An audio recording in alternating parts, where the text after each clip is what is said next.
Good times, good times. Welcome, ladies and gentlemen, to the Disc Jockey News Virtual Expo Fall 2015. We are in Vadnais Heights right now. We are ready to kick things off. For those of you who saw this earlier in the day on Periscope, that meant the internet was holding up. Yay! We are now doing these things, and we're trying to put them out on Periscope so people can watch and such. So we're excited. We're here. We're going to be talking about performance. We're going to be talking about music. We're going to be talking about lighting, and that's all going to be happening tonight in tonight's first night of the Virtual Expo. The Disc Jockey News Virtual Expo is sponsored by DJ Event Planner, the ultimate online planning tool. For more information, stop by djeventplanner.com. Top Hits USA, hit music service for radio and professional DJs. For more information, stop by tophitsusa.com. Epsilon Professional Lighting and Sound, an experienced and innovative manufacturer of lighting and sound equipment. For more information, stop by epsilon-pro.com. Promo Only, the industry's #1 source for music and music videos. For more information, stop by promoonly.com. By Omez Professional Lighting, new color, new vision, new Omez. For more information, stop by omezlighting.com. Prime Cuts, the #1 service for music for mobile DJs. For more information, stop by Prime Cuts Music, sponsored by Chauvet DJ. Value, innovation, performance. For more information, stop by chauvetlighting.com. Sponsored by Projectogram, high-quality designs for monograms, logos, and other image projections. For more information, stop by projectogram.com. ADJ, pure lighting excitement. For more information, stop by adj.com. We're going to jump right into our first segment here because I have got two industry veterans with me today. Don't laugh, Ron. Don't laugh, Ron. I've got Ron Ruth and Mike Lenstra here, and we're going to be diving into our first discussion topic, which is all about wedding music.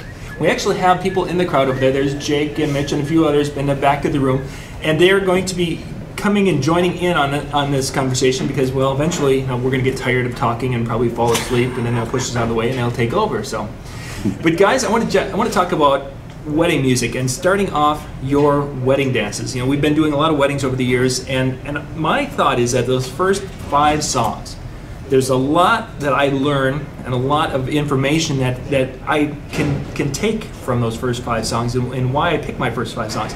I wanted to ask, when you start your wedding dances, how do you look at those first songs you play? Ron, let's start off with you. Well, I don't know that there's any formula to it other than obviously we work with the bride and groom's requests, taking a look at the age group. That's probably the primary thing that we do first is look at that age group. For me, the earlier part of the evening is usually aimed at the older guests because we know that they're probably going to be one of the first ones to leave. So the format may be something a little bit older, like 60s, 70s, and then throughout the course of the evening progress into the more modern top 40 music. Mike, what are your thoughts? And how do you use that early part of the night? Okay, ironically, I'm probably completely opposite of Ron. I do have kind of a formula I use. I call it like a 6-8-2. I usually start off the evening with I'll play 6 to 8 fast songs before I do 2 slow songs. I never do more than 2 slow songs just because I don't want to get the evening too slow. But typically, maybe right after the wedding party dance, I try to consult my bride and groom's request list to see kind of what's in there that I know is going to be popular with most everyone, and pick something out of that.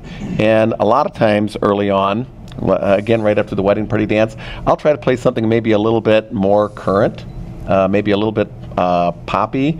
For instance, this summer, quite a bit, right after the wedding party dance, I went right into Meghan Trainor's Dear Future Husband.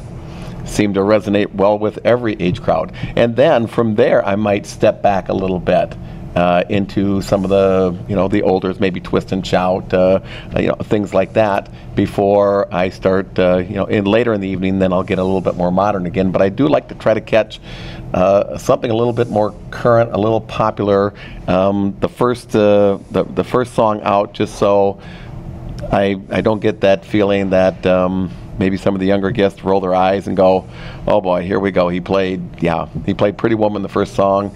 I see the guy's got gray hair in his temples. It's going to be all old music tonight." Something like that. That's a really interesting dynamic that you're talking about, where we're playing the newer music earlier. Maybe not a lot, but just getting that sample out there. Let's go back 5, maybe 10 years ago. How did you handle that early? Did you do the same concept, right, playing a modern song early, or was that more of the oldies, trying to establish the oldies? Yeah, I probably, back 10 years ago, I probably did more of a progressive, okay, let's start off with the 60s, the 70s, now we'll move into the, classic rock. By the end of the night, now I'm getting a little bit more into the dance club music, but over time I've changed it up a little bit. Ron, how about yourself in that situation? I think over the years that 10 years ago, 20 years ago, I probably just threw darts to see what people would respond to. Today, if I may ask Mike a question, because I want to talk about something too, but I want to make sure that the audience understands what we're talking about. Can you define wedding party dance? You said after the wedding party dance. In our area, it's somewhat customary after what I call the special moment dances, the mother son, the father daughter, then the first dance, to bring the whole wedding party out, kind of kick things off with the wedding party, and then it's immediately following the wedding party dance that we have our first song for open dancing. So you have a way of you might say greasing the dance floor. In other words, priming the pump, if you will. Yes. See, and I did the same thing, but instead of doing a wedding party dance, typically I tell my clients even I cheat. I do an anniversary dance. Oh, sure. Because it's a way of getting everybody onto the dance floor. So since I know I have the older guest on the dance floor, the idea is to try to keep them there, even with the younger guests. So, and a lot of today's music even has been crossing over to the older guests. If you take a song like "Shut Up and Dance with Me," even the older guests this year have been responding to that just as much as the younger guests have. Yeah. So I think what we're talking, it's much easier if you have a plan in place where you can get, if not a majority of the guests on the dance floor, a very large minority of the guests on the dance floor in the very earlier part of the evening, then that gives you something to work with, rather than having that empty space for like 10 minutes until somebody finally gets brave enough to come out and join you. And that's a good point, Ron, and it kind of reminds me, I read a thing a while back about a basketball coach goes in and teaches his players to actually envision they'll just like shoot imaginary balls at the hoop, and just to envision how it's going to fall in, and then it almost falls that way. And with us, I think sometimes if we kind of look at that, kind of envision what those first 3 or 4 songs are going to be, maybe that again is on their request list, some things that we know that work. I mean, if we can kind of, I don't want to say pre-program, but kind of envision what we think is going to work in those first 3, 4, 5 songs, I think that is so critical. And if we can get people dancing early in the evening, they'll follow the rest of the evening most often. I think it was Todd Mitchum years ago when he was doing his seminars. He talked about the dance floor being this dark, empty space that nobody wanted to be the first to land on. And the way there were ways of being able to get around that. So for Mike, it's the wedding party dance. For me, it's the anniversary dance. You take away that stigma of being the first, and so it makes it just that much easier. People now are not as afraid to go to the dance floor, right? Especially since they know they're not going to do anything to embarrass them or call them out or anything like that. So. And that's a big thing, I think, that especially early on, a lot of the DJ stereotypes were people getting on the microphone, being more interactive. So what would DJs do? They would go and they would harass or offend or make some off-color comments. Or the chicken dance. Or the chicken. Wait a second, that's my favorite chicken routine. dance. But that was something I think that was very common, and a lot of people just were turned off to DJs and turned off to that idea. And I think we're still struggling with that in many cases, almost 20 years later. That people remember that situation. Oh, so that the dance floor is not a safe place. Although I think it's better than it probably was 5 years ago. Yeah, and I think that I haven't heard the word cheesy used in probably 5 years. It's you know that word is kind of cheesy. Has gone away. Yeah, even saying cheesy is cheesy. I like that.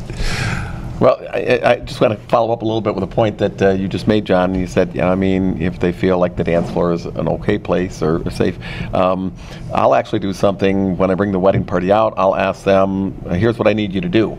I need you all to walk around in a couple circles. So walk around a couple circles.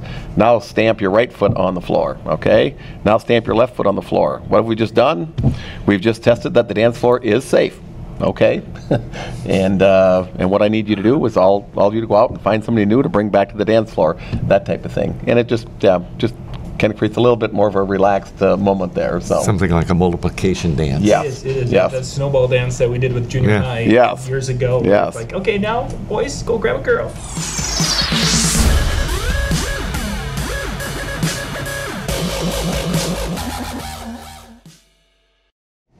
We're live. So we're going to continue talking about those first songs that we used with wedding dances. And I've got Mitch Taylor and Jake Palmer here, a couple of veterans. They've been in the industry for a while. They know their stuff, or at least they can fake it as well as the rest of us. Yes, that's correct. That's a really good skill, actually. So, gentlemen, we actually had Mike and Ron that kind of talked a little bit about how they approach the floor.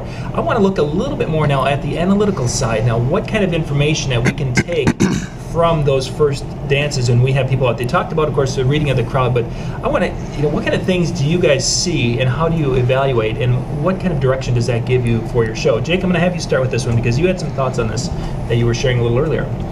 Well, I think for me personally, it's more of a analytically, what you're looking for is obviously those reactions, not only from the crowd, but from everyone else.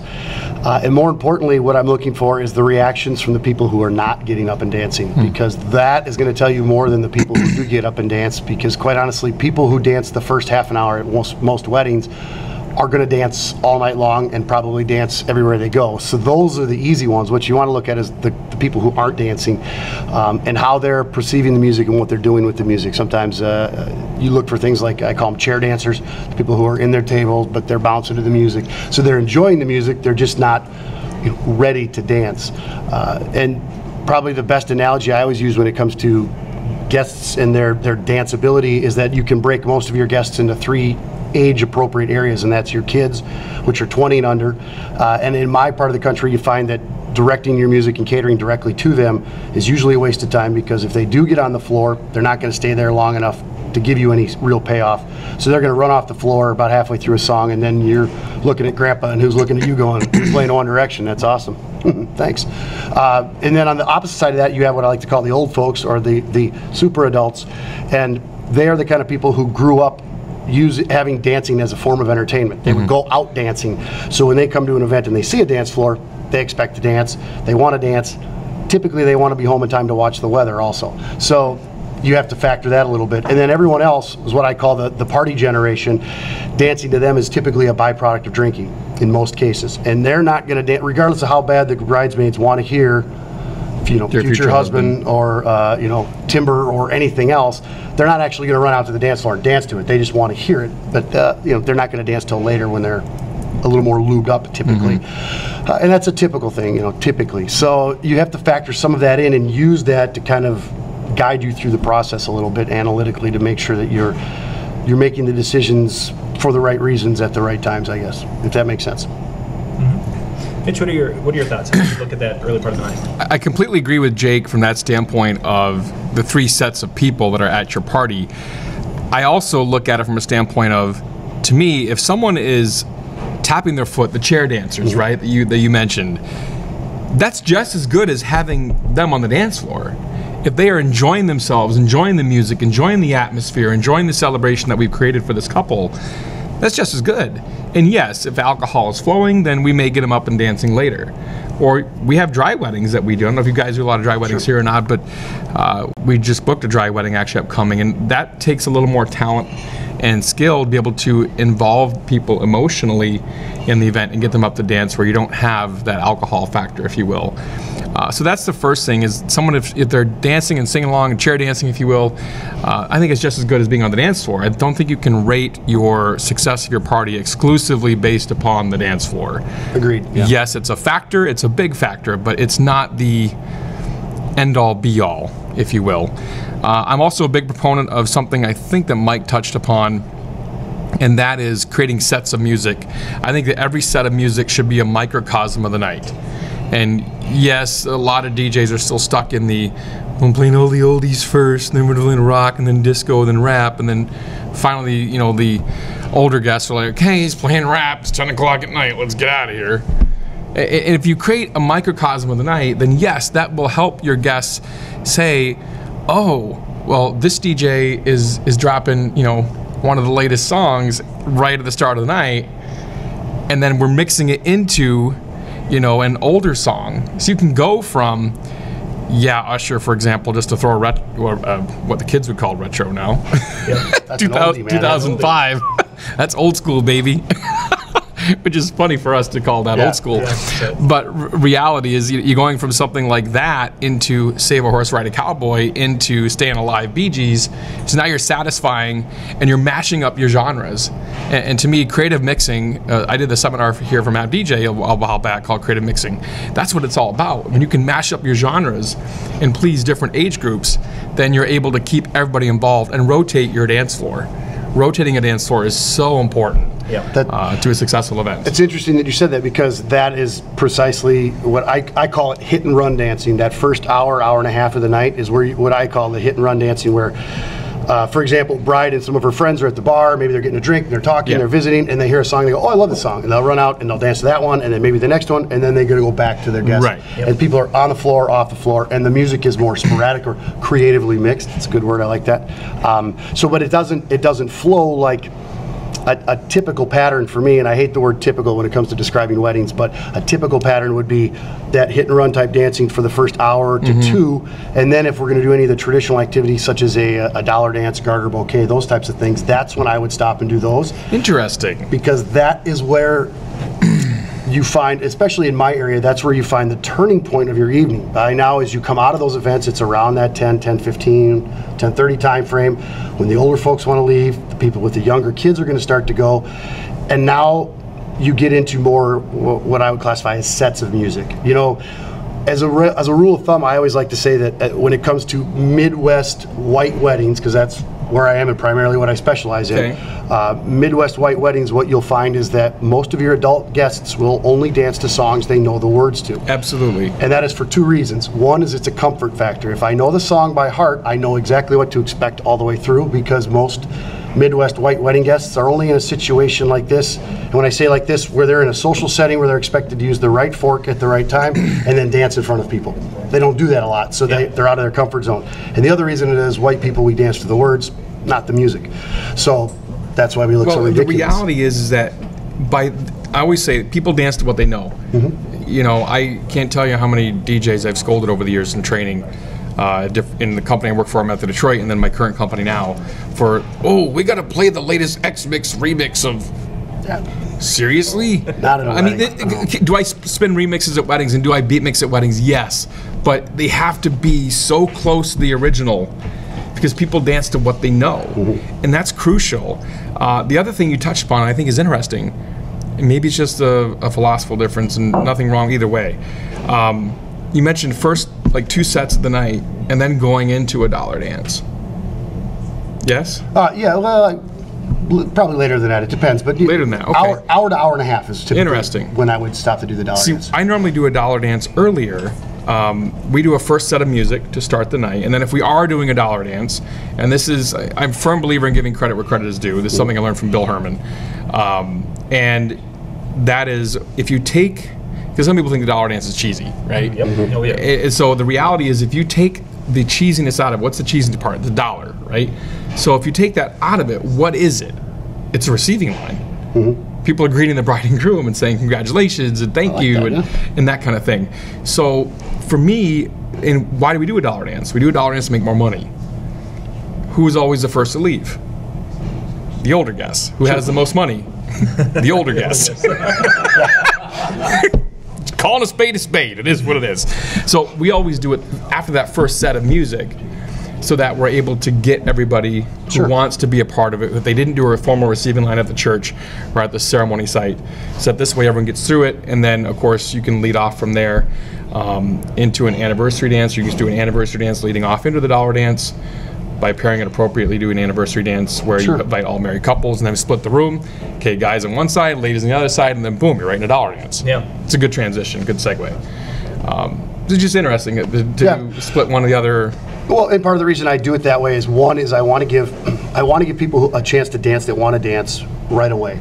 Sure. Because there are people who want to dance right away. Absolutely. And the one thing that is a side note or caveat on that is the one thing that I always stress to especially when I'm doing any type of training, is that a lot of young DJs will figure out that pattern of the kids, the older folks, the middle folk, and they'll go, oh, so I'll have to play the old stuff early, and that's actually not what you want to do, because you've just alienated 2/3 of the wedding. Yes. So what you want to do is you want to play music that all three of those age groups like. And what I always say is, think about the songs you're playing, that you're going to play songs that appeal to the majority of people in the room at any given moment in time. So that first 2 hours, you're looking at ages 7 to 70, whereas the last 2 hours, that age group 25 narrows. to 45. Yeah, it starts to slim down a little bit. And what you'll find is that with that hit and run type dancing, where you're getting more creative with your mixes, where you might go an oldie into a country and a country into a rock or whatever, you're going to get more of that interaction. The other thing that helps is when I do that dollar dance, the way I do it immediately then into, if they do a traditional bouquet, and I always encourage to do non-traditional bouquet things like during dinner, or use the anniversary dance as a bouquet, is that if you're going to do that traditionally, where we're going to get the girls and throw the bouquet, and then we're going to get the guys, and we're going to, then I want to do the garter immediately after the dollar dance, and then I want to do the bouquet immediately after the garter. So A, I don't have to stop dancing later once I fill the dance floor again. Agreed. And B, I want to make sure that I'm in a situation, when I'm done with that garter, I've got all these girls on the dance floor, or not the garter, the bouquet. I've got all those girls on the dance floor, and I can immediately go into get them hot song. And that's also what I find is it's a nice transition period, because you're in that point where some of those people are starting to leave, or they want to leave, those older folks, the people with the younger kids, and the music wants to, all the bridesmaids now are like, let's go. Yeah. So it just makes it smooth. And that's not all the time, obviously, but that's as a nutshell, I guess, as you can get it. And sets should be started with what I call like hip pocket songs. Songs that are almost always guaranteed to work. That where it be, your typical Cupid Shuffle, Wobble, Cha-Cha Slide, the interactive stuff. And then from there, again, you can right turn. Right turns I just love, when you can just right turn into a song like, holy crap, I've never heard that before. Mitch, give us a definition of right turn. Okay, so right turn, this is one that I do. The opposite of turning left. Where's my apple? I love him. Where's my apple? Hey, where's the apple? Toss the apple over here. So for example, you're doing a cha-cha slide, for example, right? And then all of a sudden, at the tail end of cha-cha slide, if you hit that on the post right, sorry, do I need to explain what a post is? I was going to ask that, but let's finish. Okay. Go ahead, maybe hit post now. So a cha-cha slide, if you beat mix on the outro, and I'm a huge fan of beat mixing at weddings, not everyone is, some people are, some people aren't. I came from a club scene, I spent it on Carnival, so I just... You do. I learned what it is, that's what I do. But you beat mix out a cha-cha slide into, for example, a right turn would be Shook Me All Night Long, AC/DC. Because they're expecting, oh, clubby, clubby, clubby, and then boom, you're right into rock and roll.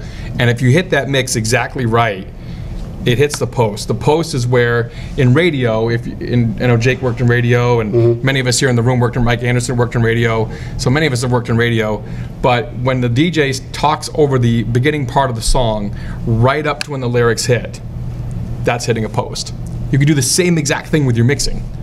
You can start that song, and then as soon as that song finished, oh yeah, for Cha-Cha Slide, then she was a fast, and it posts a song, and it sounds smooth, and it sounds pro, and that's where you want to get with your mixing skills, with your programming skills, to be able to move people emotionally from one genre to the next genre, keeping everyone engaged and in a celebratory mood on the dance floor. Oh, completely agreed. And that also ties in nicely to what you were talking about with the creative mixing. Yeah. And I think it's important to point out, and again, this might be geographical with where I'm at in the country, but it's also ties back to what we had agreed on earlier, which is that people dance to what they know. Yes. And they want to be comfortable. Unequivocally. So for example, when you get to that point in the night where you've got what I call the adults out dancing, you know, when you've got the 44-year-old guy on the dance floor, which is a foreign place for him, and he's dancing to Shook Me All Night Long, which he wants to do because he's been working on the same air guitar for the last 4 weddings, circa 8 years. He's got that solo down. The last thing in the world he wants to hear when Shook Me All Night Long goes, he builds to that big end, all night long, boom. He does not want to hear a right turn right there, because if you take him into a different genre, you throw him out of his comfort zone. That I agree with you on. He will lose his mind. So there is an important part of towards the end of the night where your sets of music have to make sense and they have to flow. Your classic rock has to stay classic rock, which takes you into a modern rock or a country or yes. an old, you know, it can go all kinds of different directions, but you have to get there purposely. You have to get there on a certain songs format. are sacred. Certain songs are sacred. Yep. You're not going to beat mix Shook Me All Night Long out of it, in my opinion. Yeah, Into it, yes. Out of it, no. Sure. Because your guests want to da da da da da da da. You know, they want to hear the whole song. There's certain songs they want to sing the whole song. Exactly, and certain songs are sacred. And that's part of those genres and those sets. You know, and that's what's important, is that when you get them into that comfort zone where they have enough, you know, liquid courage, and they feel comfortable enough, and they're part of the celebration enough where they want to come out on the dance floor. It's because they think they know what to expect. They feel comfortable, and if you throw them off, they'll turn on you and they won't come back, and they'll give up completely. So the other thing that's crucial is to research your client and to know regionally where they're coming from. Sure. So for example, if you got people come from the Carolinas, you might want to look at some shack music. If you got people like in our area, for example, from Escanaba, Michigan, if we have guests coming from Metro Detroit and they say, we want to do the hustle, then a lot of people will take that, oh, well, that's Electric Slide or Electric Boogie, Marcia Griffiths. Not in Detroit, it's not. In Detroit, they do the hustle to My Eyes Don't Cry by Stevie Wonder. So you need to know that. You need to know your regional differences and know where your guests are coming from to be able to acclimate your programming accordingly. Oh, for sure. And it's one of the things that I use, and this kind of ties back to our original topic. Who knew we could get back there? Is I made a right turn. It's Mitch and I. And we're back. If nobody stops us, we'll go all day. Eventually, we're going to be talking about something completely different. That was good, by the way. One of the things I always explain to guests, or especially at the beginning, and I have this conversation with potential brides and grooms, is I call it the 3 rules of thumb when it comes to picking the music that I'll play at their wedding. And I always say rule number 1 is their input as the bride and groom. Amen. And I tell them specifically, I say, you know, I want to know what you like, what you don't like, what you want, what you don't want, and then I add the however. At the end of the day, you two are 2 of 225 guests, and you're 2 of the younger ones, so I have to take exactly what you want with a little bit of a grain of salt, because if I play only the music you like and you want, there's a good chance at 9:15 it's going to be me and you and 12 of your closest friends, and everyone else will have left. And if that's what you want, then by golly, we'll rock the house, but that's probably not what you want. And when you explain it to them like that, and they still give you that look like, that guy's crazy, then I know I don't want their show, because they don't understand what it is that they're hiring me to do. Most of them go, oh yeah, that makes sense. And the reason that you have problems with brides is because no one took the time to hear them and explain. So, and then when I get to the other 2 rules, by the way, are my experience and their guests' input. And I openly, during my introductions, I actually say, you know, listen, if you want to hear a song, if you come up and tell me, let me know, and that way you're more in touch. And I always say it's kind of like cheating. You know, when your guests come up and go, hey, we'll dance if you play this. Well, yeah, why wouldn't I do that? And that kind of comes back to, I guess, which could be a philosophical difference, which is why any DJ or entertainer would give the bride and groom complete control of the music is beyond me, because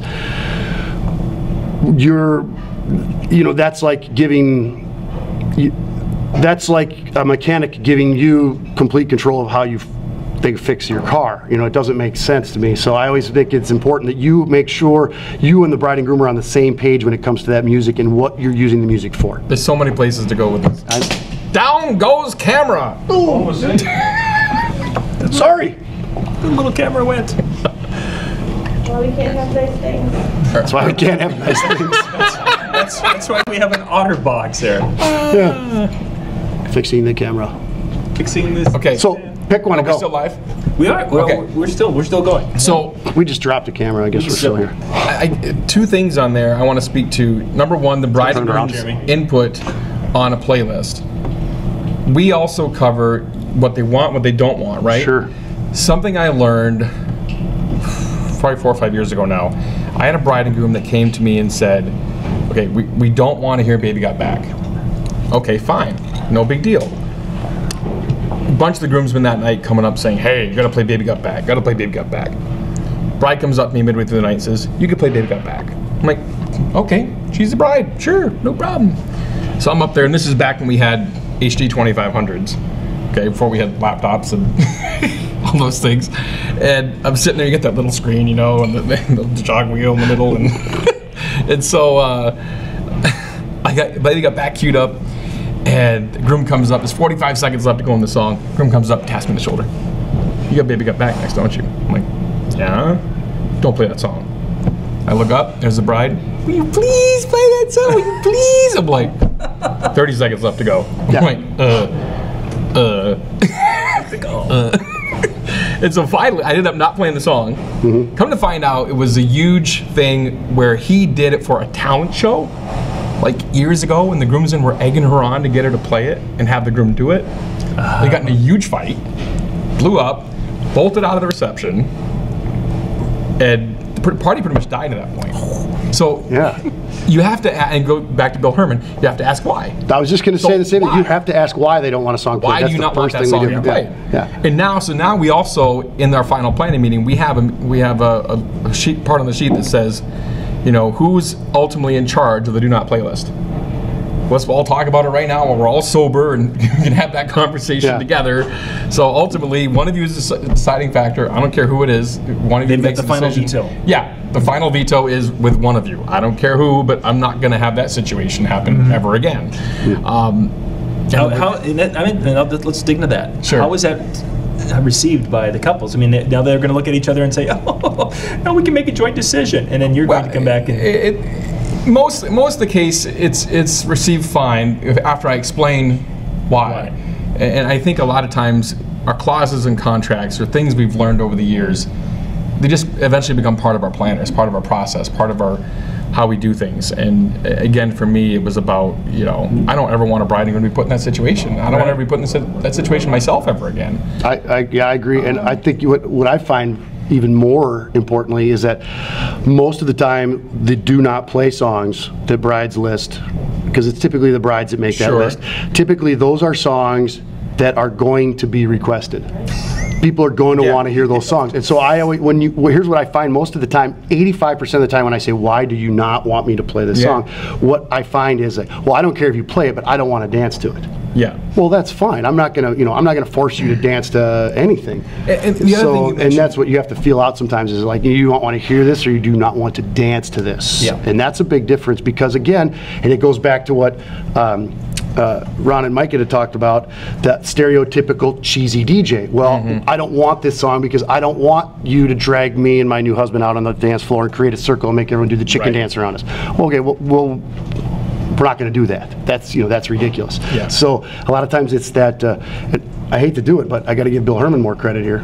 You should have Bill up here. He apparently knows more than all of us. We're just quoting what Bill Herman said. This is really. But Bill Herman is famous. Bill Herman's famous for saying, "Always ask one more question." Always ask one more question. And what I find, and this is my. Example I always say to brides, and when we meet for the first time, I say, you have to meet me in person before you make a decision about hiring me, because it's important that you know whether or not I'm a jerk.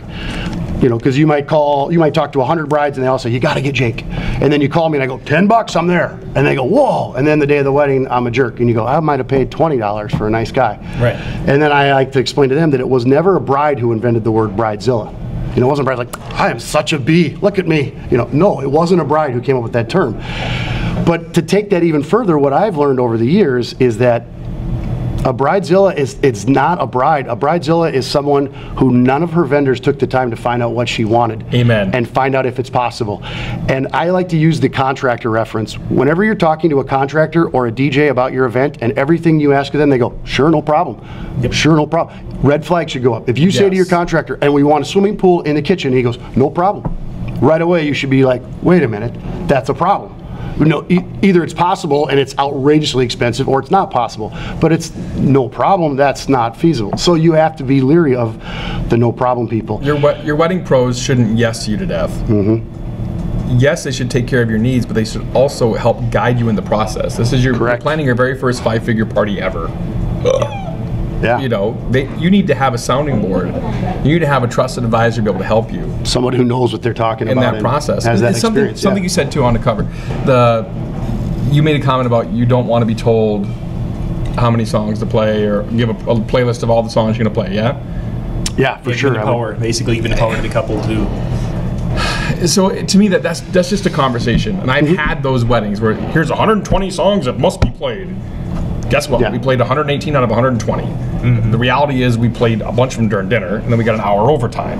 But the basic reality of a wedding reception is that the dancing portion of the night breaks down to 50 to 60 songs. Yeah. Frankly, that's it. Yeah. It's not about 20,000 songs available. Big flipping deal. Who cares? You can't play them all.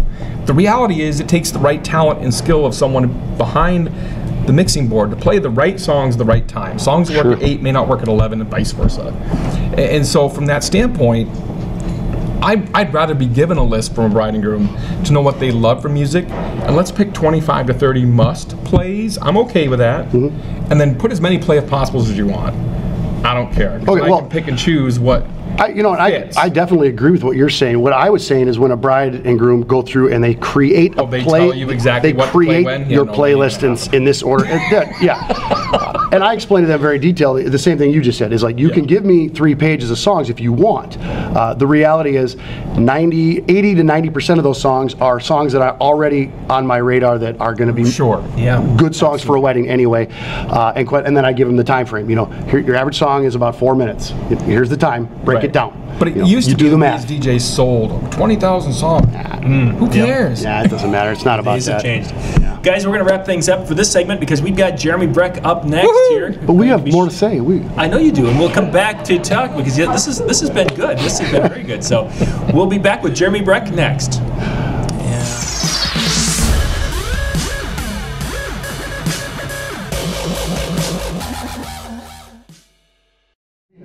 So next at Virtual Expo, we have Jeremy Breck here, who's going to be showing us some lighting that could be used in the situation where you're going to be illuminating the loft area of the barn. Now, Jeremy, that's been kind of a big thing. A lot of people in the Upper Midwest are doing that, and you've got some options from Chauvet DJ of lighting that they could be using. So let's kind of walk through some of the lighting you've got there. Yeah, absolutely. And it's kind of funny because a lot of people think Midwest, they think of barns, but I mean, everybody across the country, barns are kind of the new trend. Actually, they've been about a trend for 5 years. But now people are realizing that they can't just use the natural light because, again, once the sun goes down, they don't have light. And they have probably your normal barn lighting. So to actually add some nice ambiance in there, you have to use, first of all, the right color temperatures. If they're in a barn, they probably like that antique feel or that natural look. If you use cool lighting inside a barn, it's not going to match the feel of what that barn is really portraying for that couple. So if they picked out a barn, they're probably going to do more earth tones, more warm tones, and that's exactly some of the things that we can achieve with some of these lights, and having the right fixtures is going to create that success for you. So John, let's start off with this right here. This is actually the Corpar, and this is the Corpar 80. The cool thing about this fixture is it is a core style fixture, which means, a chip-on board fixture, which means it can actually mix the color inside and then use the reflective cup to spread the light. So right now it has this lens on here, and there's a couple options you can do with this. The first thing is you can shoot this on your head table, because obviously the bride and groom, the wedding party, they're all sitting up on that table, and they want to be noticed. Otherwise, they didn't put their head table up there for a purpose. They want to be seen, they want to be noticed, and this is a perfect fixture to be able to do that. Now, as you can see with this lens on here, it's an actual, see if I can get, there you go. So you can see in the background, right now it's just shooting a normal par style spread of light, which is about your 35 degree. Now once you take this lens off, it's actually going to spread almost double the size, and it's going to create a bigger spread of light. So now it's actually going all the way over to the sides there, to the sides over here. You can see some shadowing over here where Mitch is at. Maybe you can't see it on the camera, but trust me, it's there. But again, having this lens is going to tighten up the beam. Taking this off, it's going to widen that beam. And again, the important part of using a fixture like this is with the color mixing deep inside of the fixture and then spreading with that cone, what's happening is it's actually mixing the colors, so it's creating a good, again, mixture. So you don't see beams of white or beams of blue, beams of green, or beams of red. So it gives you a nice clean mixture of light. The next thing I want to go into is how do you create the overall ambiance? How do you light up this beautiful barn with the huge arches and the haylofts and things like that? The Wash FX is a great fixture to do that. Again, this is an RGB fixture. If you mix the color tones correctly, you can create the same color tones that the Core Par 80 and 40 can also do. So this is going to basically give you the full spread of light up into the ceiling, maybe down onto the floor if you want to create more of that full wash effect. Now, with the Wash FX, again, the cool thing with this is the amount of spread that this actually shoots. So it's going to give you about a 90-degree angle of light, which is a pretty powerful light. The brightness is pretty intense. I believe it's a 3 watt, but again, when this fixture actually is fired up and it's illuminating a room, you'd be amazed how much power this thing gives off. The other nice thing about this fixture, it's very affordable. Everybody can use this. The other thing, or the last thing, is it's not just a special effects light that you would see on a dance floor. It makes a great special effects light because it has a lot of built-in features. But again, this is a great light when you're doing any type of lighting production or if you're lighting up a room in any type. So a great fixture right there. Do you have any questions, John?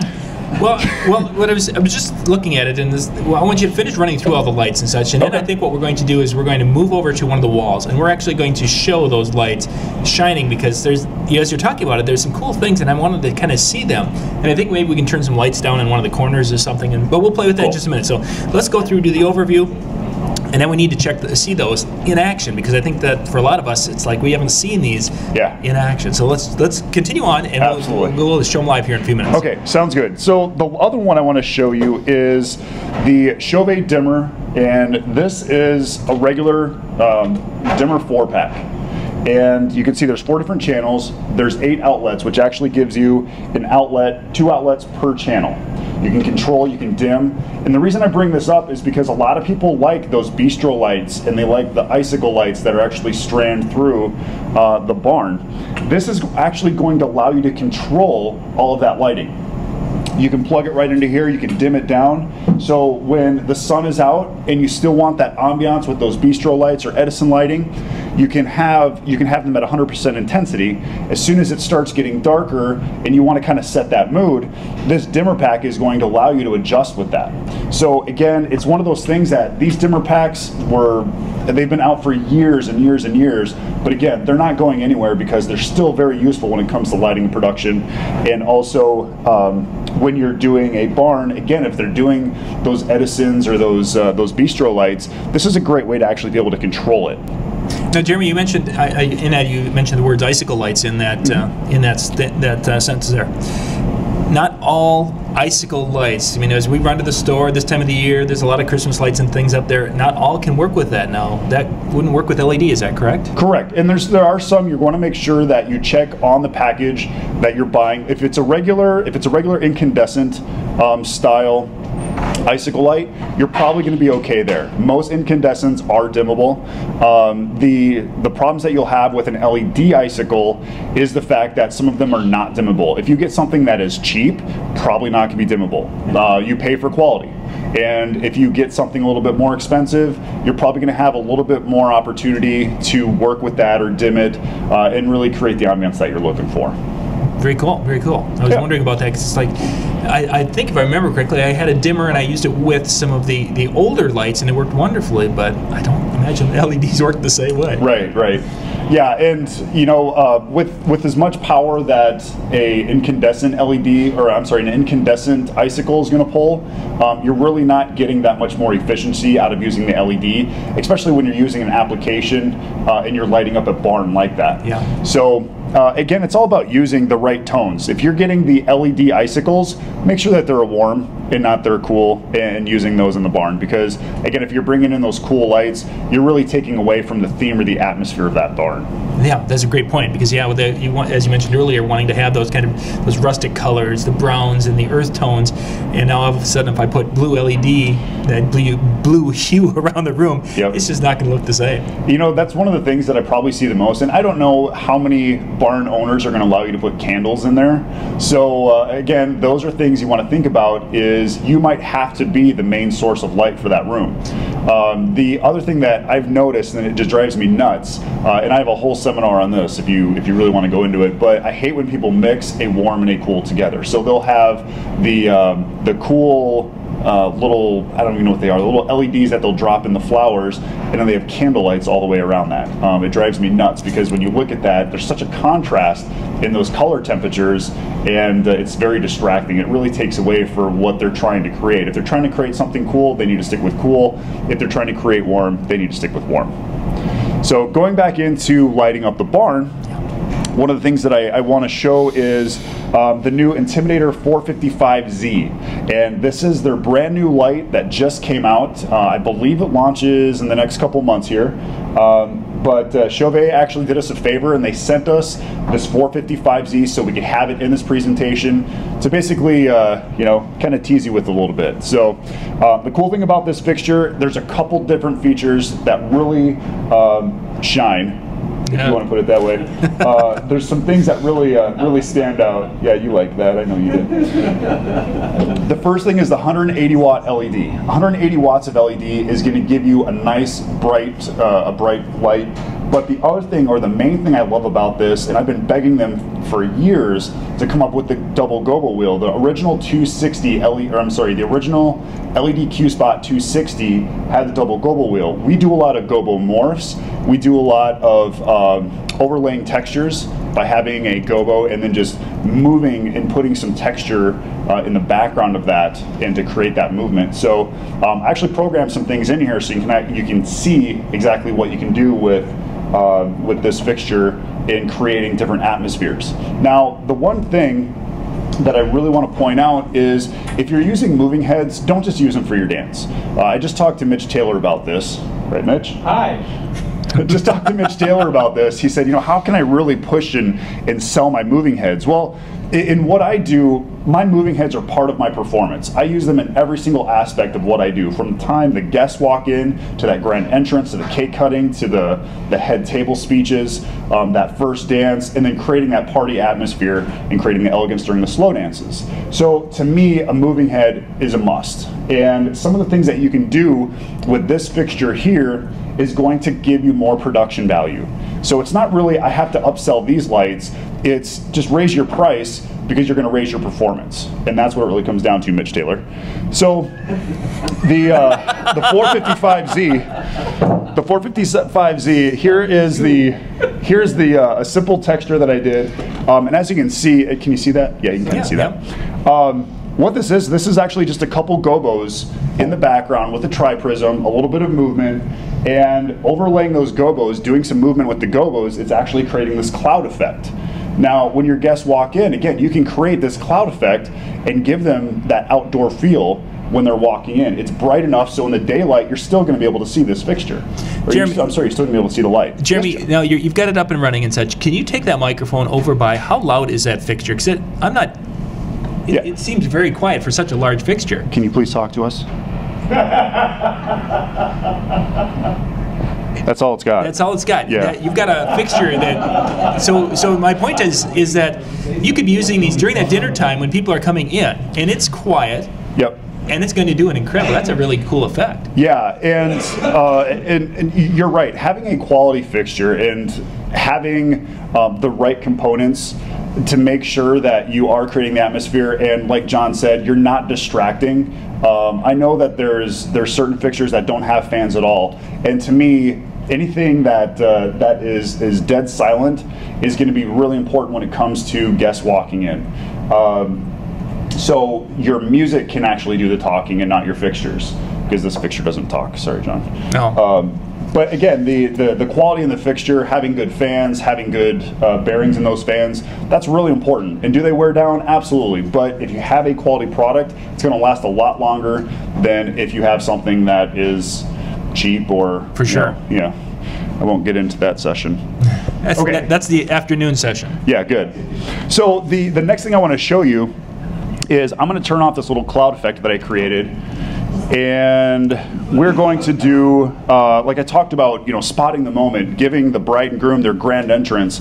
So there's a couple cool things with the zoom features of this, and just to give you a heads up, it's heading right towards you guys, okay? All right, so I'm going to turn off the dimmer quick, and then I'm going to put the spotlight on.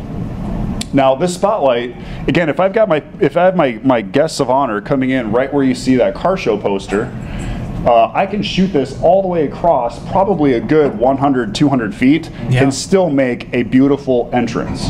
Okay, so this allows me to actually tighten up that beam, and when you tighten up that beam, what it's doing is it's actually compressing the light, so it's going to give you more, we talked about lux, or more output when you actually tighten it up. Now, as soon as you make it wider, with the zoom feature, you can actually, again, create that distance if you are closer to the door than if you're further away from the door, using the tight beam when you're further away. The other thing is... And that's fully controllable with your DMX software, where you can make it a slow zoom or a slow wash and follow the people as you're coming into the room. Yep, exactly. So the next thing is, we talked about, if you're doing a cake cutting, or if you're doing the speeches for the head table. Now, that is a different type of moment. And what I mean by that is, when guests walk in, or when the bride and groom come in, that is a spotlight moment. Okay, that's one where you want to make it feel like they're coming in with a spotlight. But when you're cutting a cake, you don't want to spotlight that moment, you just want to highlight that moment. So what I recommend doing is actually fading it out, and you can actually see it becomes more of a soft edge as opposed to a hard edge. Right. So again, using a fixture like this is going to give you more production value in every single thing that you do. Now, here's the other thing I love about this. I'm going to turn off these quick, and I'm going to show you, we talked about the double gobo wheel and how much value that can bring to you. Now, adding that texture in the background can create some movement underneath your gobos, but the other thing is actually doing some gobo morphing. So we're going to show you that up into the ceiling here. So this is the first gobo, and then you can see it's actually going to morph into the second gobo. Oh, actually we're in like step 3 right now, so bear with me. But here you can see all we did is we just moved the second gobo in the background to create just a little flutter effect, or a little moving texture. Can you see that okay? Oh yeah, yeah. Okay. So then here's we're gonna go to the first gobo here. Now, is it going out of focus? Is that what's happening to it? What's happening is, I'm actually gonna just create some steps. So here is,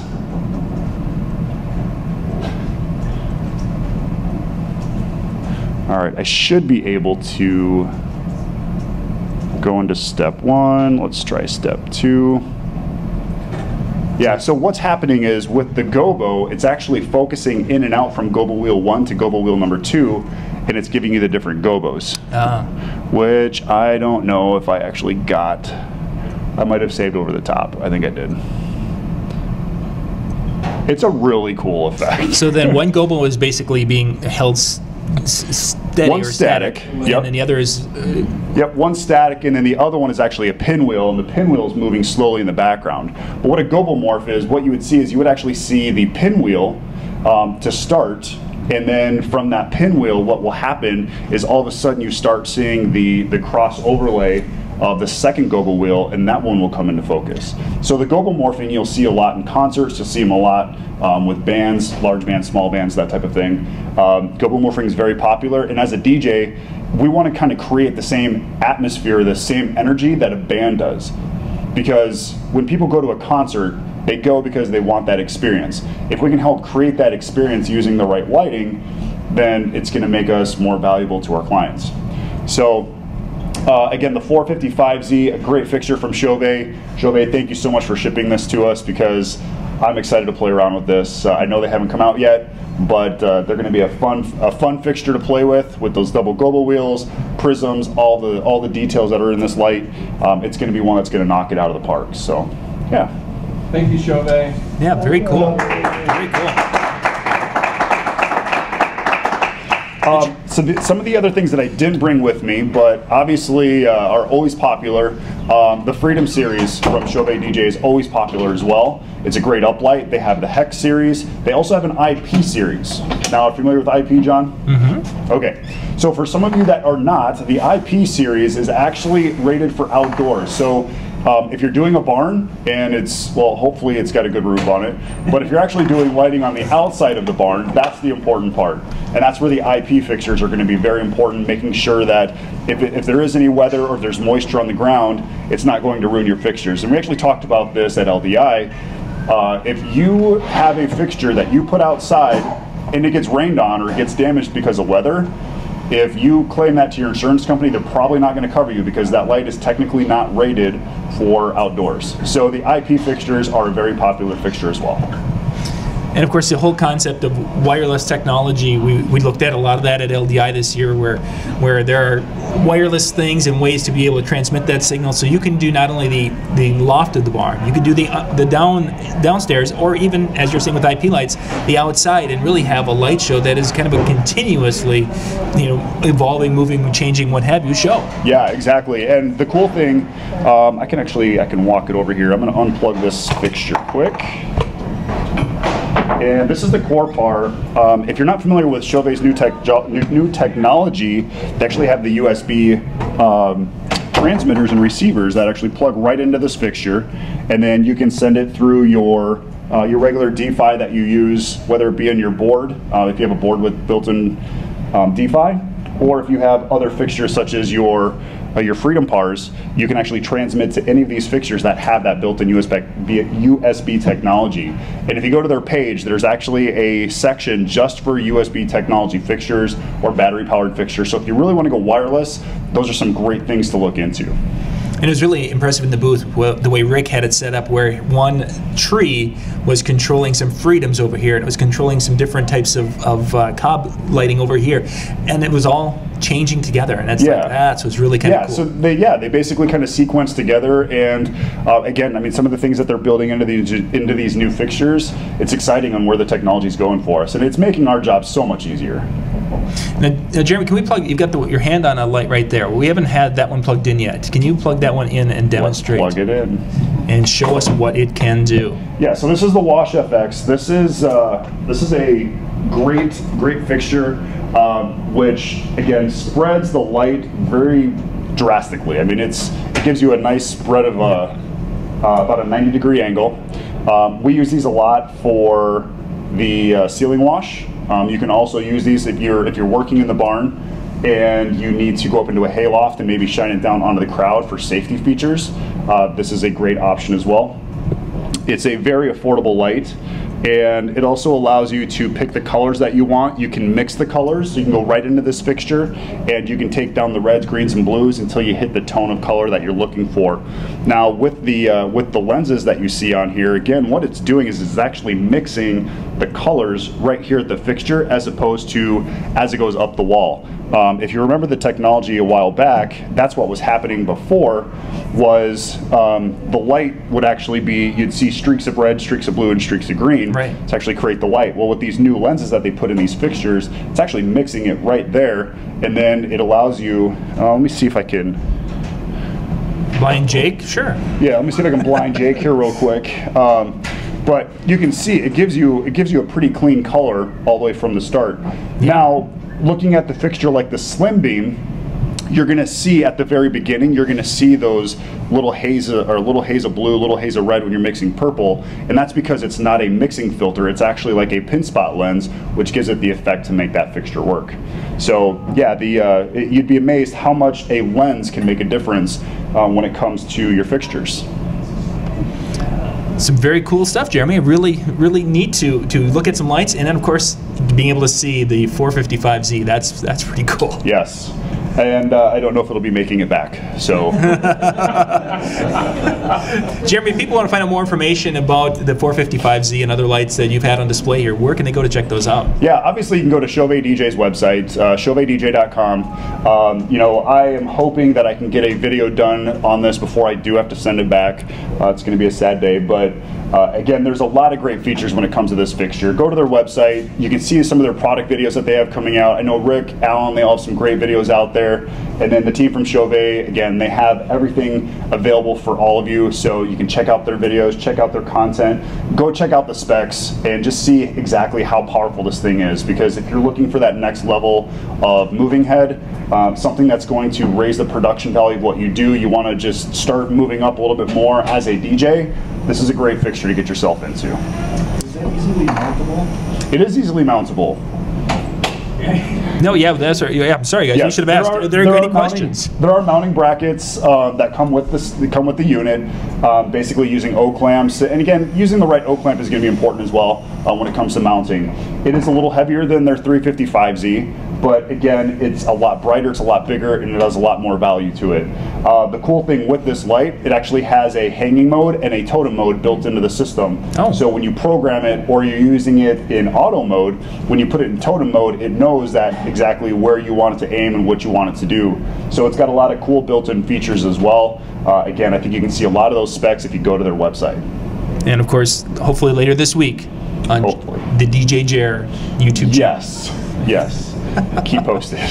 Keep posted. Jeremy, thank you very much. This is Jeremy Breck from Chauvet DJ. We're at the Virtual Expo 2015.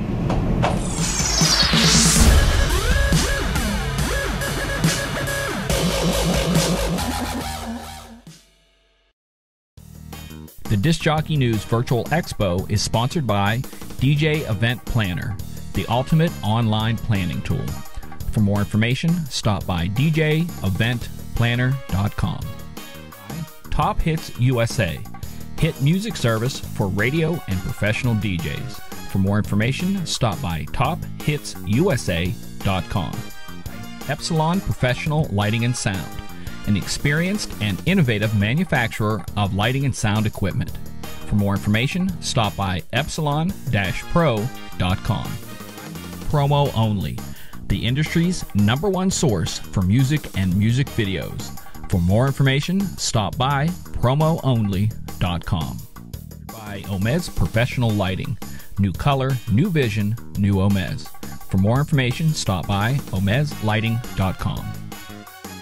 Prime Cuts, the #1 service for music for mobile DJs. For more information, stop by Prime Cuts Music, sponsored by Chauvet DJ. Value, innovation, performance. For more information, stop by chauvetlighting.com. Sponsored by Projectogram, high-quality designs for monograms, logos, and other image projections. For more information, stop by projectogram.com. ADJ, pure lighting excitement. For more information, stop by adj.com. Well, good afternoon, everyone, and welcome back to Disc Jockey News, our virtual expo. I'm Ron Ruth Wedding Entertainment in Kansas City, and I'll let my two cohorts introduce themselves. I'm Mike Anderson from White Bear Lake, Minnesota. And I'm frightened. Yes. I'm Jake Palmer from Mankato, Minnesota. We're all Midwesterners, kind of. Yeah. So today we're here in this session. We're going to talk about something called making it your own, or you might also know it as playing to your strengths. One of the greatest lessons I think I ever learned early on in my career, back at actually about midway through my career in early 2000s, was hearing Randy Bartlett do a presentation at Mobile Beat where he was presenting any number of ideas. I mean, just tons of different ideas of different things you could do to have fun at a wedding reception. But I remember throughout that presentation, he kept saying, you know, don't try to go home and duplicate what I do. Make it your own. And I know more and more, especially, even in presentations like this, a lot of us come on and we talk about what it is that we do as though that's the only way that you should be doing things. When in actuality, what we're trying to do is provide ideas to DJs so that they can pick little nuggets out of the things that we offer and make it something that will work for themselves. Am I right, guys? Yes, I'd agree. 100%. Wow, would you like some more of that? Yeah. It's all you, Ron. All you. No, go ahead. No. Very interesting. Well, go on. Tell me more. Actually, I if I look back in my career at the changes that I had, I was taught first by a multi-op company. Right. And it was, here's your script, here's a great set, and then after that set, here's another great set. Here's what you say for this, and this. And there really was no room for individual. Right. But for me, going back to a seminar that helped me was Todd Mitchum. And the whole use it, and talk to them, not over them. Yeah, right. And for me, that was a huge change. And so taking the little bits and making it your own really changed everything that I do. Well, I think it gives you an opportunity to do what I said in the beginning, is to play to your strengths. We all have our different strengths. I am a self-professed not so good DJ or master of ceremonies. I've never claimed to be, but what I am good at, and what most of my clients will recognize me for, give me high marks for, is going to be in the area of detail and organization. It doesn't mean I'm a bad DJ or a bad master of ceremonies. It just means that my strength is in detail and organization and putting a fun wedding reception together and making sure it comes off as planned. How about you, Jake? Similar yet different. I also started my career at a multi-op, and so not only did I learn a specific way how to, where they sat you down and trained, here's how you do it, here's how you do everything from holding the microphone to mixing the music, but then as a manager in that world, you're expected to teach that cookie cutter method. And what helped me is that when I branched away from the multi-op industry and started to get to a spot where I wanted to make things my own, it came almost out of necessity, which is slightly different in that I am never been much of a follower, and I love to break the rules wherever possible. So I think, well, if you're doing it this way, well, then I'm going to try to do it this way. And the other thing I found is that, they say necessity is the mother of all invention.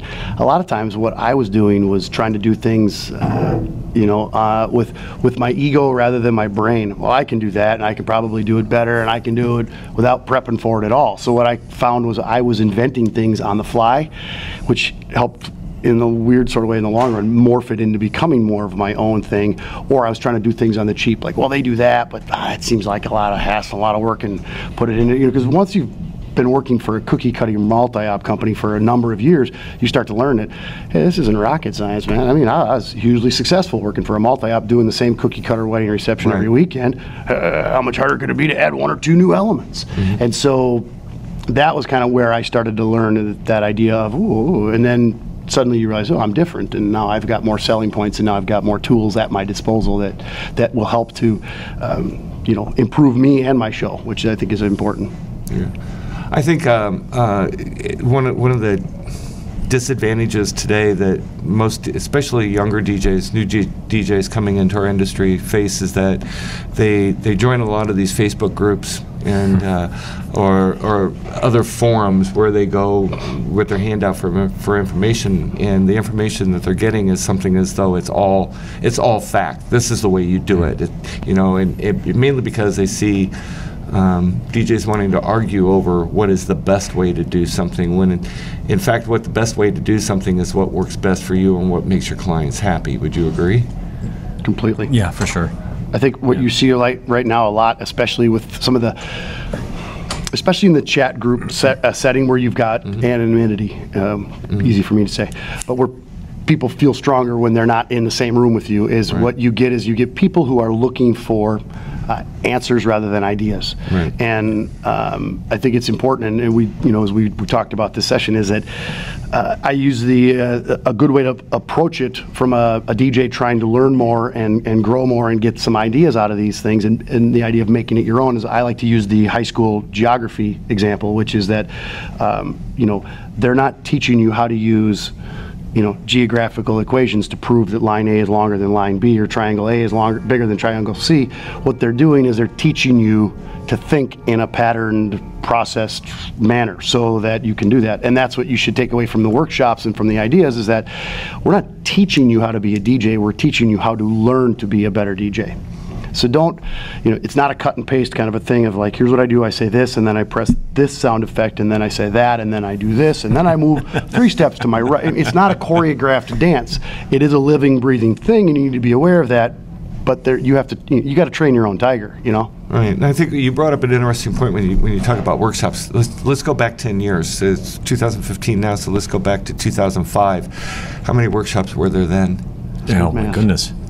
It was mostly seminars at that point, correct? Yeah, I think most Up of it until that was point, yeah. conferences. There was all sorts of. Well, you had Mobile Beat, of course, Atlantic City, and then of course you had in 2005 there was tons of regional conferences taking place around the country. Map DJs here in Minnesota. There was in Wichita. See, but that's just how far we've evolved over the last 10 years. I mean, we've come from nothing to now. There are all sorts of opportunities to gain some sort of education at what it is that we do. Yeah. Doesn't mean that you're going to use every little piece of information that you've garnered. But going back to your example, Jake, of the algebra thing, the intent is to make you think. To allow you to be in a place where you're not having to really question what it is that you're doing anymore. You can take what knowledge you've been given over the period of time and make that work for you. I agree. Yeah, it was part of it storing up a stockpile of ideas. Absolutely. Yeah. You know. Yeah. Well, and I look at it too, where you're getting all that knowledge, right, and then look at the event, whatever it is, weddings or whatnot, and you can really pick it apart. And you know, how would I want this to work out within my client's parameters? Mm-hmm. You know, what do they want? What is their outcome that they want? And bringing your strengths to it. Where for me, I feel one of my strengths is just interacting and just having that personable interaction with guests as I'm doing some of those introductions. Right. You'll find me doing a big welcome, and a child or something makes a comment, and I'll break away from that introduction and start playing with the kid. Mm-hmm. And for me, I think that's one of the things I was trying to stay away from for so long, because I thought you had to do it the way I was taught. Yeah. And the more and more I start going towards what comes naturally to me, the more success I have, and the better raves I get. And at some point, Bill Herman's going to have to pay us royalties because I'm about to bring up his name again. I know we've done it any number of times around. But one of the standouts from the entertainment experience workshop for me was to be in the moment. Yeah. Which are you know. Be in the moment. It's 4 words. I had to actually stop and think how many it was. And the words, you understand the words, but until you actually have somebody point out to you that you're not doing that, you don't realize how far removed from the moment you are. And an experience for me is I've been taking improv classes for a couple of years now, and that's one thing that you have, in order to perform improv well, you have to be in every moment, and in a kind of in a way it kind of transitions into, yes, there are a ton of DJ workshops available to you, but there are all sorts of other places you can go to learn. Sure. You could take acting classes. Again, Bill Herman, everybody drink. I think suggested dancing classes and singing classes, vocal classes. I have a friend of mine in Kansas City who took both singing and dancing classes, made a difference in his life. What other? I think that's some of the others. I think it's kind of, the point is that that's what Bill Herman does, and that doesn't mean that that's what you have to do to be good at what you do or how you do it. But the idea is to be open to all of the ideas that you hear and that you see, and take the ones that make sense for you, and utilize those in ways that you can. But like you said, being in the moment is part of making it your own, and using that information to improve yourself. And not every situation is ideal for every person. I work solo, for example, so there are a lot of things that I see, I go, I would love to do that exactly the same way, but I really need another guy. So how can I do it similar, but make it mine, but it still works, that it still accomplishes the goal that you're set out to do. And that's what it's all about, I think, is the idea of what we're talking about for this presentation today, is looking at the big picture, using the information from the seminars or the chat boards or the dance class or the improv class, and then taking that information and the knowledge that you now have, and instead of saying, this is what I'm going to do, I'm going to implement it, is say, here's my end result. This is where I need to get there. How can I use this information to get me there in the best and most entertaining way possible? Well, you were talking earlier, off camera, I heard you talking to someone about Waking Miss Sally?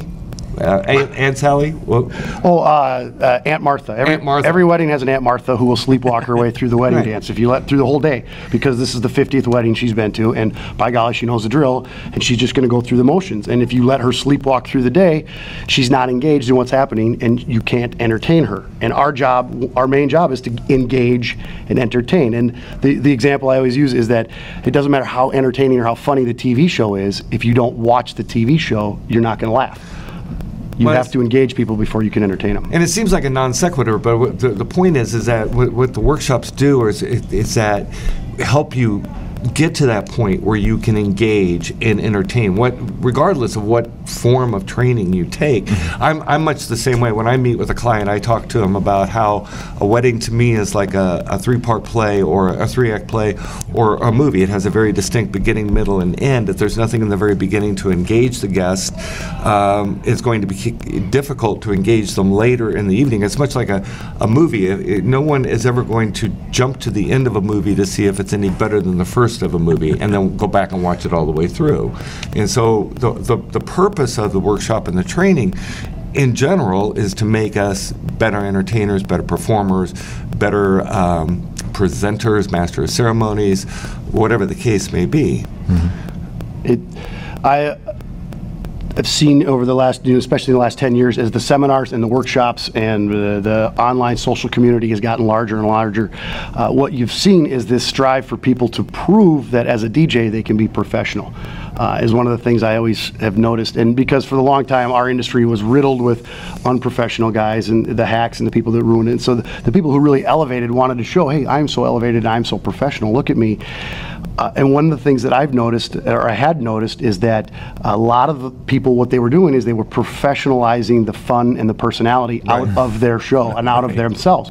And that's why I think it's really important to come, at the end of the day, you have to come back to yourself and decide, just like you would with any show or any business or any product that you have or sell or try to run, is who am I and what do I do? What do I represent? What is my style? Every DJ has their own style. Brand. And what is your personality like? And then let that personality out during the event, and then you'll be amazed how much your personality will help make things easier and more fun for you, and how it will take little things and put that slight twist on them that make them your own. Yeah, I have to say that one of the things that I've used a lot is the ability to see other performers.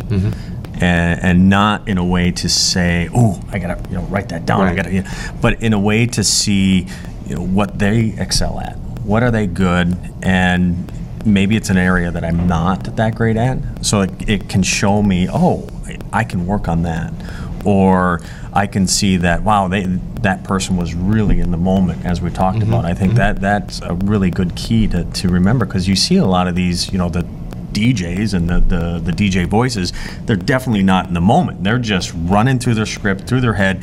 Somebody could be falling over dead, and they're going to just keep going because they're not seeing it. And being able to help, 4 or 5 different DJs and really be able to step back and see it from that point of view has really helped me. I think it's important. You mentioned something interesting there, is that they're just running through the script in their head, and they're just going to keep going through it.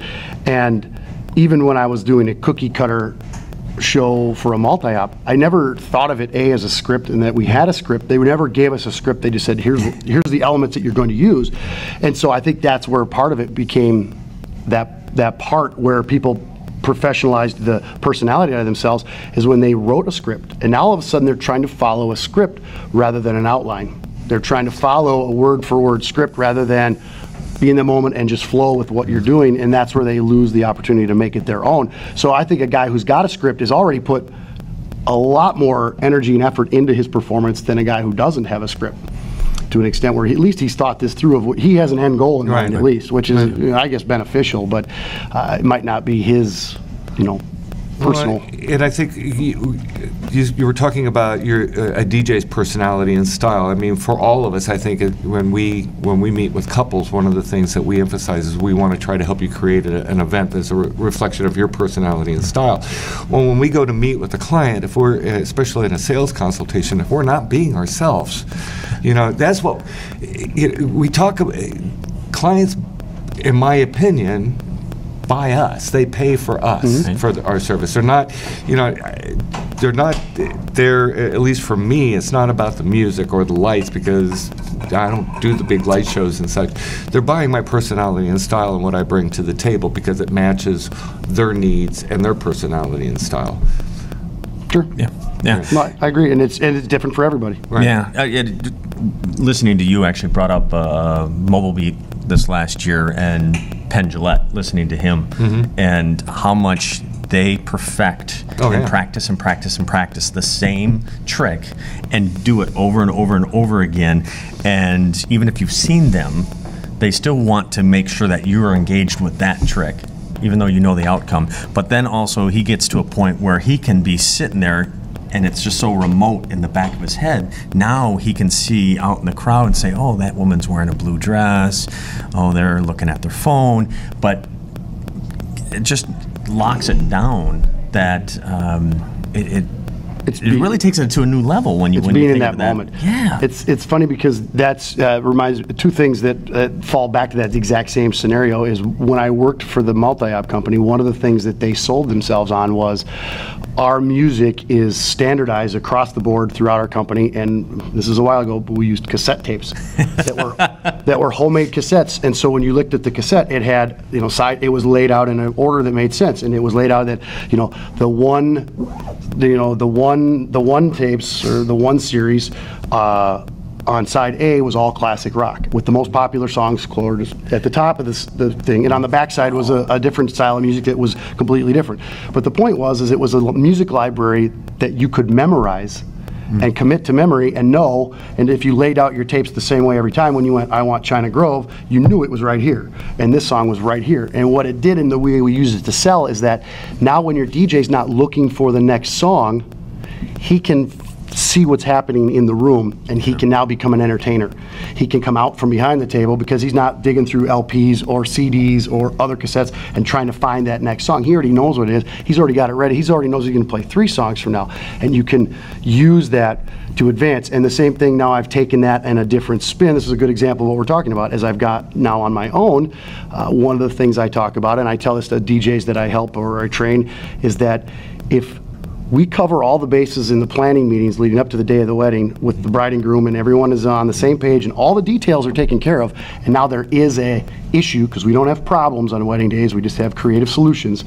But if there's an issue that comes up, now as professionals we can give that issue our full attention for the 3 minutes it takes to solve it, fix it correctly, not Band-Aid and bubblegum it back together and hope we can limp through the rest of the night, because the rest of the day is already laid out. It's all preset. We don't have to think about that part. We can now focus our energy on making this better, and now we can fix it usually without anybody noticing anything happen. And that stems from, that being important to me, stems from the multi-op days where literally when you went to the warehouse on Saturday night to get your sound system, you knew you had a show and you knew where it was and what time you needed to pick up your gear. But when you got there, you looked at the contract, and that was when you saw the name of the bride and groom, and that's when you saw all their information. So you literally walked in during dinner and said, I went to the head table and said, hey, Tom, Sue, I'm Jake. I'm going to be your DJ tonight. I'm going to set up quick, and then I'll cover a couple bases and we'll get started. And they were like, okay, great. So everything you did was literally improv. It was all on the fly. There was no preparation. So now when you can sit down with a bride 4 or 5 times leading up to a wedding and have all those details nailed down, I'm like, man, I can do anything I want during the day because it's all taken care of. I know what we're doing. And so now you can focus on the other details and the other entertaining elements that are happening, Right. or take non-entertaining elements, make them entertaining. And that's, again, taking old, making it new, taking something that someone else does, making it your own. It's all part of the process. I want to make sure that we're clear on one thing, especially for people that may be just coming into the industry, is that when we're talking about being entertaining and engaging, we're talking about not making ourselves putting ourselves in the spotlight. What we're trying to do is divert the spotlight to the bride and groom through the way we entertain and engage. And that's another reason why taking workshops or any kind of class to help you become a better entertainer is going to be so useful, is that it will allow you to find ways to keep diverting that spotlight on the people that are the most important during that day. The one thing that I think that's want to try to close with here is talking about people's.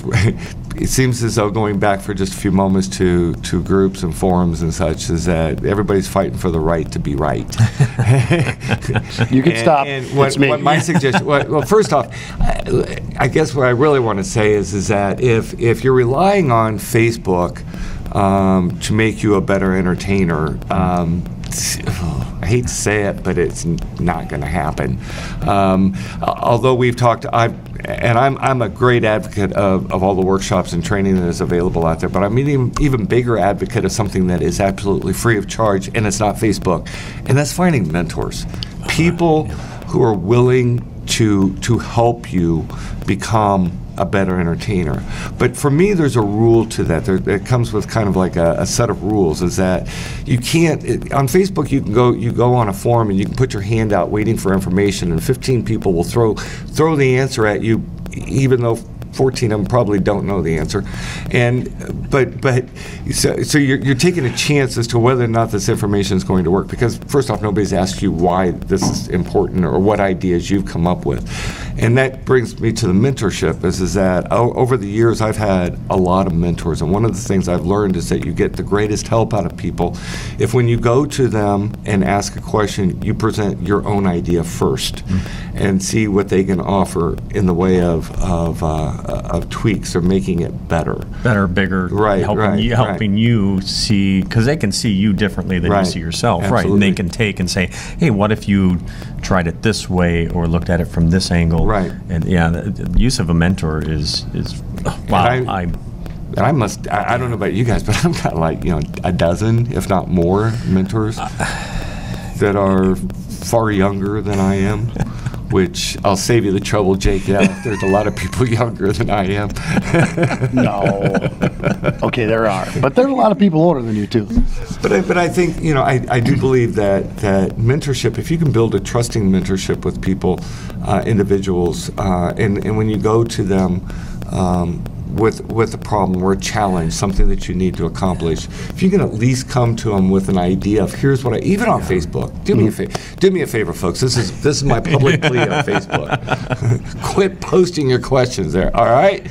And that it's a safe area that you can share. Right. Because he who is first to answer is not always right. I can assure. I know we're running short on time, but I think it's important to point out with the mentor idea, which is a brilliant idea.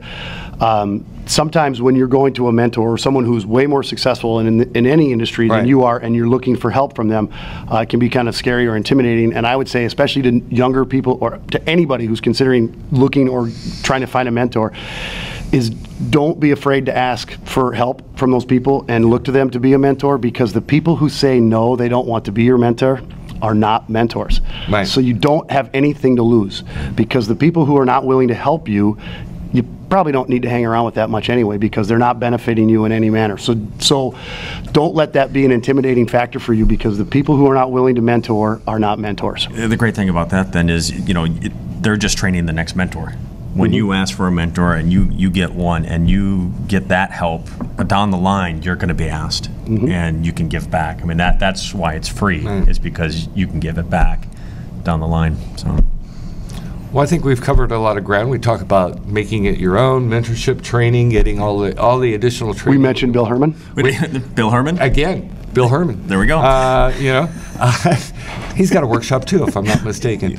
But yeah, I think it was a great conversation, and thanks guys so much for spending the time with me.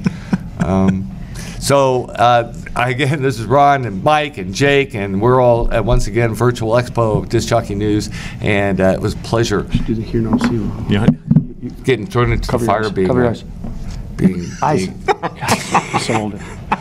Being